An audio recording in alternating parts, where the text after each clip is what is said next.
It is one of the most controversial disciplines of the Catholic Church, priestly celibacy.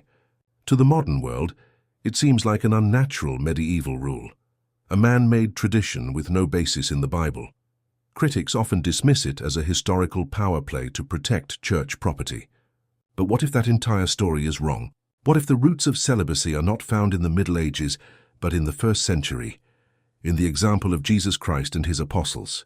This is the untold history of celibacy, a journey to uncover a practice grounded not in power, but in a profound spiritual vision of the priest's radical, spousal love for Christ and his bride, the Church.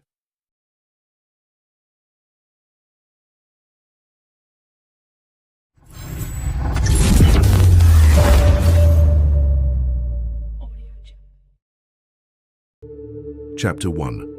The radical example of the celibate bridegroom. To understand priestly celibacy, we must begin not with a church law but with a person, Jesus Christ.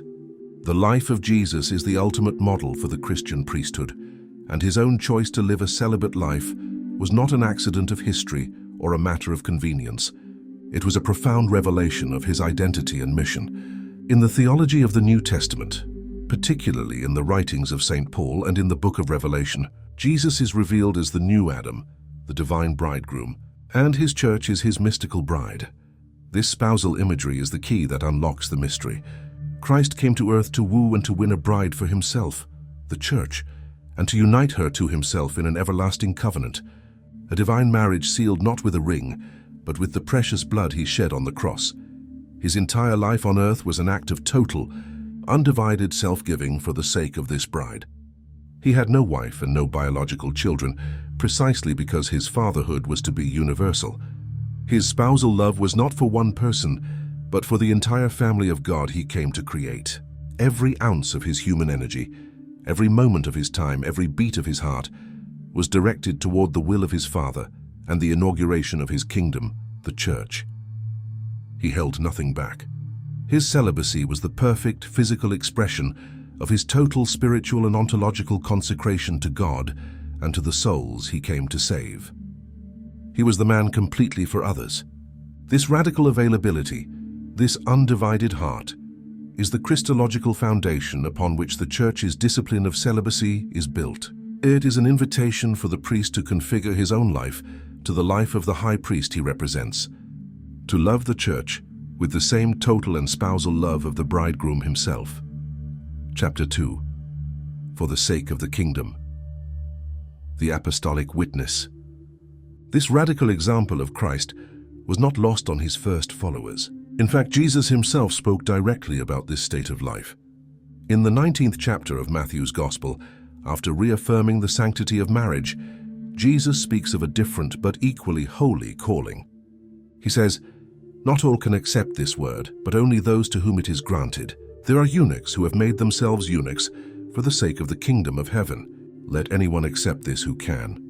The Church has always understood that Jesus was not speaking of physical castration, but of a voluntary and radical renunciation of the good of marriage for a higher eschatological purpose. It is a choice to live on earth in a way that anticipates the heavenly reality, where, as Jesus says, they neither marry nor are given in marriage.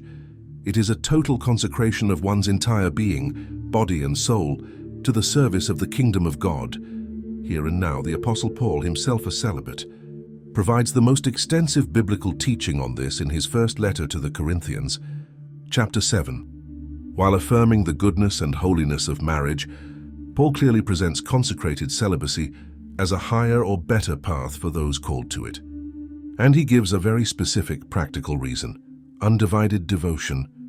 He writes, "I want you to be free from anxieties." The unmarried man is anxious about the things of the Lord, how to please the Lord.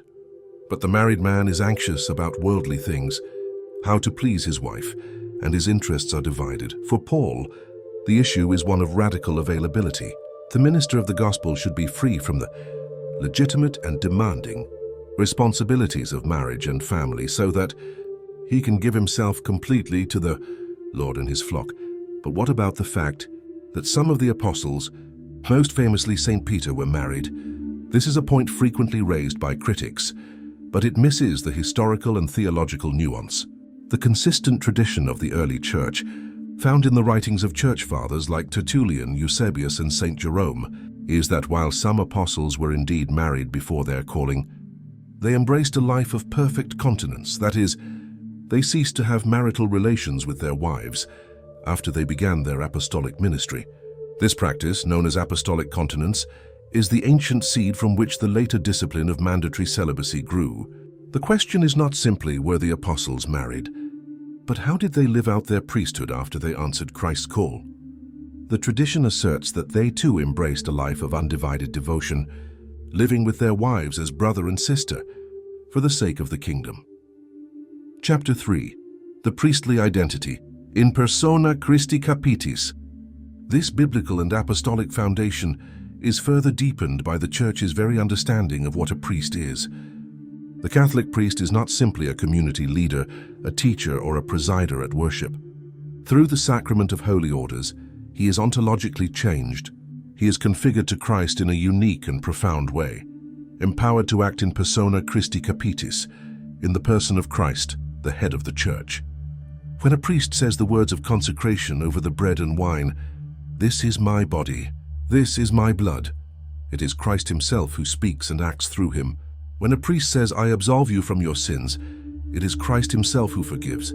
The priest is a living, breathing icon of Jesus Christ, the high priest. Given this awesome reality, the Church sees a powerful spiritual fittingness, what is called a convenientia, in the priest conforming his entire life to the life of the one he sacramentally represents. Since the priest acts in the person of Christ, the celibate bridegroom of the Church, his own celibacy becomes a powerful and visible sign of this identity. By renouncing his right to a wife and family of his own, the priest makes himself totally available for his new spiritual family, the parish, the diocese, the universal Church. He becomes a spiritual father to thousands. His celibacy is not an emptiness, but a different kind of fullness. It is a living, breathing witness to his spousal commitment to the Church. It declares to the world that his primary love is Christ, and that his life is a total gift of self for the salvation of the souls entrusted to his care. It is a daily physical reminder to both the priest and his flock that he stands in the place of Christ, the man who held nothing back for his beloved bride. But how did this powerful spiritual ideal, this radical call to imitate the undivided heart of the bridegroom, develop from the practice of the apostles into a formal, binding law in the Church? If the biblical and theological foundations were so clear, why did it take centuries for clerical celibacy to become the universal discipline we know today in the Latin Rite? The answer lies in a long and often contentious history, a story of ancient councils, local customs, and the Church's constant struggle to call her ministers back to a more perfect imitation of Christ the High Priest. Chapter 4.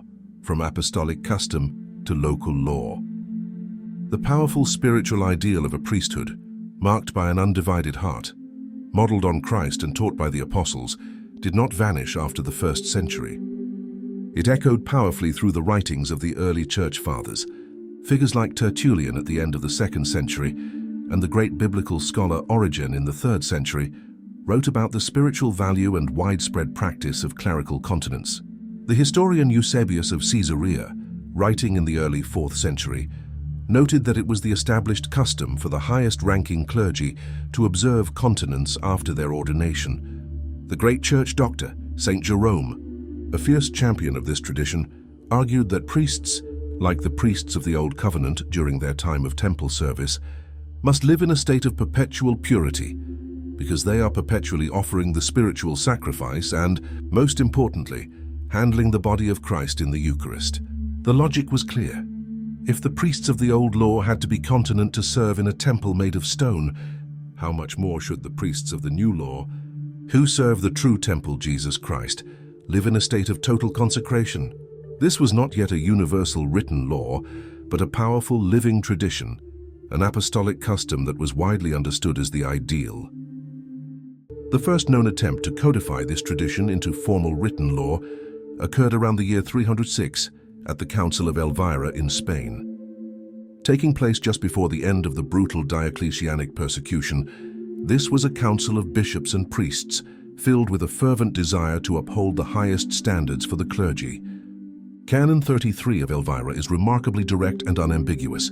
It decreed, "We resolve that a canon be totally retained for bishops, priests, and deacons, and for all clerics in the ministry, that they are to abstain from their wives and not to have children.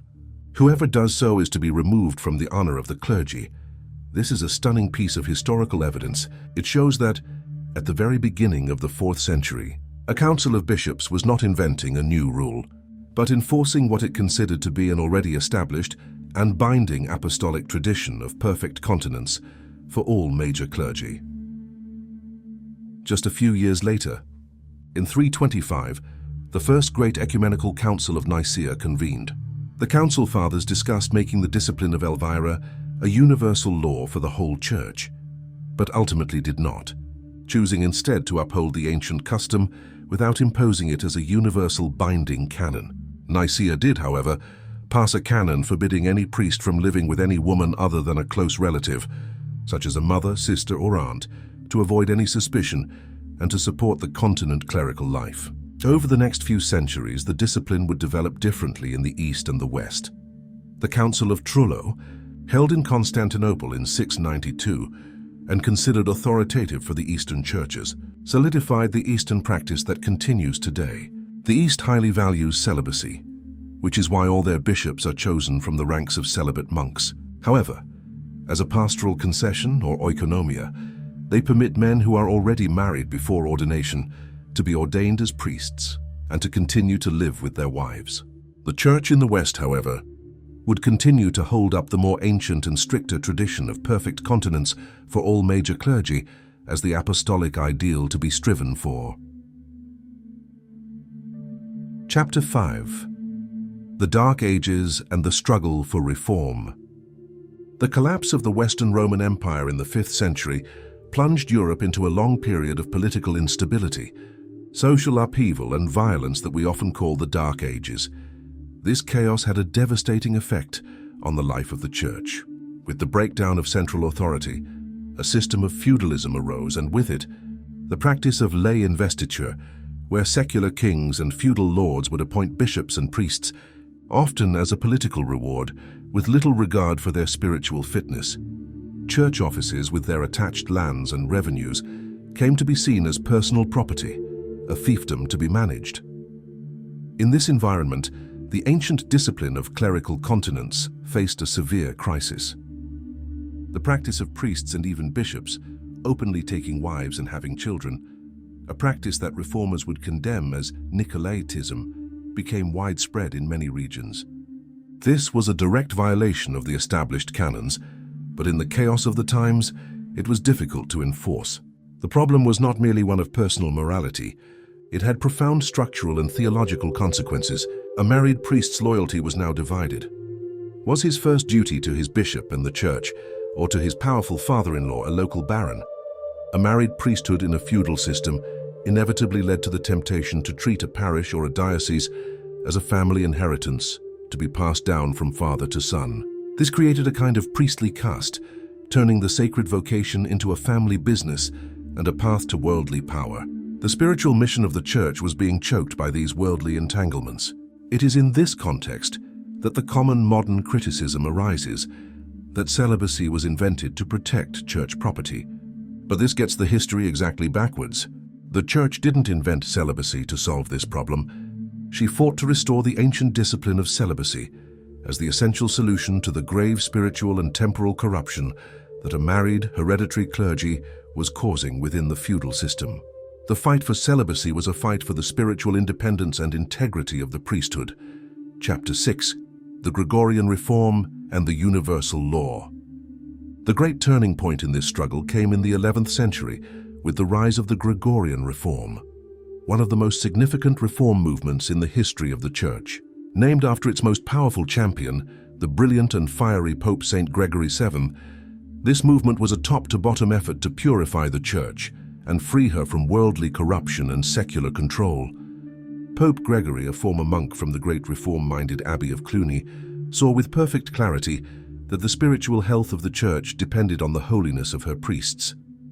He and his successors launched a massive continent-wide campaign against what they saw as the three great evils of the age: lay investiture, secular control, simony, the buying and selling of sacred offices, and Nicolaitism, clerical marriage and unchastity. Through a series of powerful synods and councils held in Rome, the reform-minded popes repeatedly and forcefully condemned clerical marriage. They deposed bishops who would not enforce the canons, and in a brilliant and revolutionary move, forbade the laity from attending masses celebrated by priests who were known to have wives or concubines. This enlisted the help of the faithful in pressuring their own clergy to reform their lives. It empowered the common people to become agents of change, showing that the sensus fidei, the sense of the faithful, was overwhelmingly on the side of a holier, more dedicated, and celibate priesthood. This long and often difficult struggle reached its legal climax in the 12th century at two ecumenical councils of the Western Church. The First Lateran Council in 1123 and, more definitively, the Second Lateran Council in 1139 took the final step. These great councils did not invent the law of celibacy.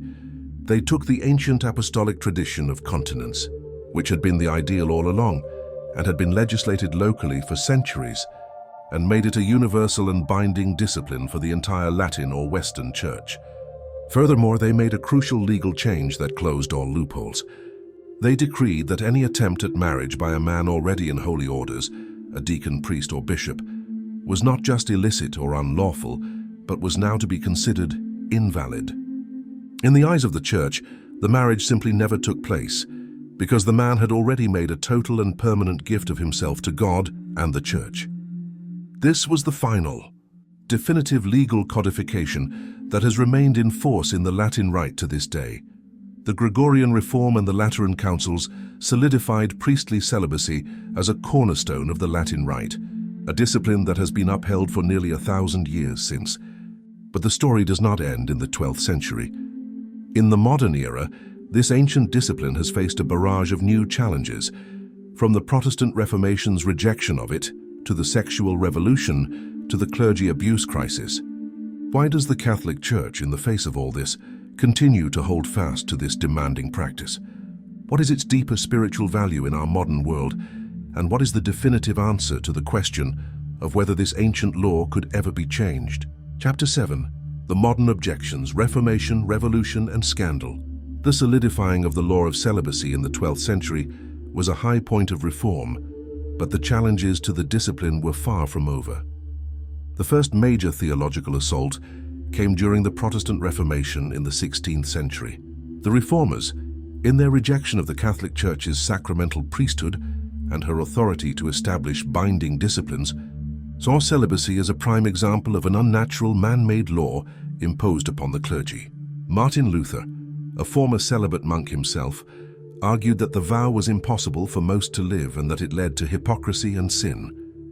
The marriage of former priests and nuns became a symbolic act of their break from Rome, establishing a married clergy as the norm throughout the Protestant world.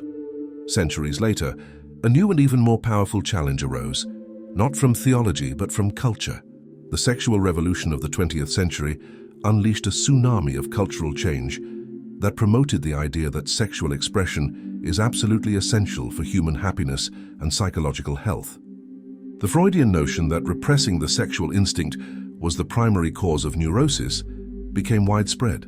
In this new cultural climate, the ideal of a lifelong joyful celibacy was no longer seen as a noble sacrifice, but as a psychologically damaging and even perverse state of being.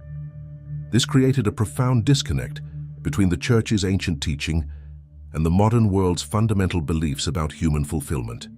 The most painful and damaging challenge, however, has been the clergy sexual abuse crisis. This horrific scandal has caused immeasurable suffering to victims and has gravely damaged the moral authority of the Church. Many critics, both outside and inside the Church, have pointed to mandatory celibacy as a primary cause of the crisis, arguing that it creates a psychologically unhealthy environment that attracts predators or causes sexual dysfunction. While this is an understandable emotional reaction, it is not supported by the evidence. Extensive studies, including the comprehensive John Jay report commissioned by the US bishops, have found no statistical correlation between celibacy and sexual abuse. The data shows that abuse occurs in all sectors of society at tragically similar rates. among both married and celibate populations. The Church concluded that the root causes of the crisis were not celibacy, but a complex and sinful failure on multiple levels, grossly inadequate screening, and formation of candidates for the priesthood, a toxic culture of clericalism that protected predators, a catastrophic failure of bishops to act decisively and compassionately, and a broader societal collapse in sexual morality. To blame celibacy is to misdiagnose the disease and to ignore the fact that the overwhelming majority of priests have lived out their celibate commitment faithfully and honorably. Chapter 8. The enduring sign, the spiritual value of celibacy today. In the face of these powerful modern challenges, why does the Catholic Church continue not only to defend, but to cherish the discipline of priestly celibacy for the Latin Rite? The reason is that the Church sees it not as a relic of the past, but as a powerful and necessary spiritual gift for the present and the future. The value of celibacy today can be understood in three key ways. First, the celibate priest is an eschatological sign. Eschatological is a theological term that simply means pointing to the end times. In the Gospels, Jesus tells us that in the resurrection we will neither marry nor be given in marriage, but will be like the angels in heaven. Our ultimate destiny and fulfillment is not in earthly marriage, but in the perfect, eternal union with God, the wedding feast of the Lamb. The celibate priest, by renouncing the good of earthly marriage, becomes a living, breathing witness to this ultimate reality. His life is a prophetic statement that this world is not all there is. He reminds a world focused on the here and now that our true home is in heaven, and that the love of God is so real and so powerful that it can satisfy the deepest longings of the human heart. Second, the celibate priest is a powerful sign of contradiction. In a culture that is saturated with sexual imagery, that often reduces love to mere sentimentality or physical pleasure, and that promotes romantic fulfillment as the highest possible human good, the celibate priest stands as a radical contradiction. His life silently proclaims that a person can be whole, happy, and spiritually fruitful without engaging in sexual activity. It challenges the idols of the age and bears witness to a different kind of love, a chaste, self-giving, and supernaturally focused love for God and for souls. This is an incredibly important and countercultural witness in our modern world. Finally, celibacy frees the priest for a more radical and universal spiritual fatherhood. As St. Paul argued, the priest's undivided heart allows for an undivided mission. By renouncing the legitimate blessings and responsibilities of his own wife and children, he is set free to be a father to all. His time, his energy, and his heart belong entirely to his spiritual family, the Church. He is free at any hour of the day or night to rush to a hospital to anoint the dying, to spend long hours in the confessional, to counsel a marriage in crisis, or to sit with a grieving family, all without the competing and legitimate demands of his own household. Celibacy does not free a priest from love. It frees him for a more expansive, more available, and more universal love. Final conclusion: a discipline of love, a question of authority. Our journey has taken us from the radical, celibate example of Jesus Christ, the bridegroom, through the witness of the apostles and the early church, down the long and often difficult road of history, as this apostolic ideal was enshrined in law, and finally, into the modern world with its unique challenges and the Church's enduring response. We have seen that priestly celibacy is not a medieval invention to protect property, but an ancient discipline deeply rooted in the imitation of Christ and the desire for a priesthood of undivided devotion. It is crucial in the end to make one final, clear distinction. Priestly celibacy is a discipline, not a dogma. A dogma, like the Trinity or the real presence of Christ in the Eucharist, is a divinely revealed truth that is part of the deposit of faith and can never be changed. A discipline is a law, practice, or custom established by the Church's authority for the spiritual good of the faithful. Because it is a discipline, it could, in theory, be changed by the highest authority of the Church, the Pope. The existence of married priests in the 23 Eastern Catholic churches in full communion with Rome, as well as the pastoral provision, which allows married former Anglican priests to be ordained as Catholic priests, are living proof that the Church understands this distinction and that priesthood and celibacy are not intrinsically inseparable. However, knowing that the discipline could be changed only makes the Church's consistent choice not to change it for the Latin Rite all the more significant. Recent popes, from St. Paul VI in his powerful encyclical Sacerdotalis Celibatus, through St. John Paul II, Benedict XVI and Pope Francis, have all forcefully and consistently reaffirmed the immense value of the discipline, seeing it not as a burden, but as a precious and fitting gift for the priesthood. They see it as a practice deeply intertwined with the priest's call to configure his life to Christ and to be a total gift of self for the Church. It is a discipline of love, freely chosen for the sake of a more radical love. Ultimately, it is a testament to the profound truth that Jesus Christ is so real. His love is so powerful, and his kingdom is so important, that a man can joyfully renounce the great good of marriage and family for the sake of him, and for the sake of the souls he died to save,